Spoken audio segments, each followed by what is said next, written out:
На митинге, посвященном 27-летию принятия декларации о государственном суверенитете Башкирской Советской Социалистической Республики, присутствующих поздравила руководитель местного исполнительного комитета партии «Единая Россия» Гульдар Заетова. Далее с приветственными словами выступили заведующая научным отделом Сибайского историко-краеведческого музея Минур Шагеева, депутат Совета городского округа, директор Сибайского колледжа искусств Азат Камбулатов, председатель комитета по делам молодежи и администрации города Альфир Валитов, заместитель председателя местной общественной организации по поддержке социальных проектов «Вперед Сибай» Люция Атанова.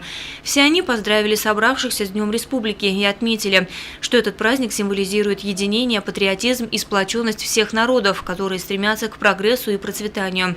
Мы гордимся своим родным краем, его богатейшей историей, помним многовековые традиции, свято чтим наших предков, воздаем дань уважения выдающимся землякам, говорили выступающие. И сегодня, прокладывая дороги в будущее, нельзя забывать о прошлом, на которое опирается настоящее. Важно помнить истоки нынешних достижений, спокойной и обеспеченной жизни людей и на всех уровнях прикладывать максимальные усилия для сохранения и приумножения достигнутого. Наш общий долг своим добросовестным трудом способствовать экономическому, социальному, культурному развитию и процветанию Башкортостана. После торжественного митинга состоялся праздничный концерт, подготовленный коллективами художественной самодеятельности города.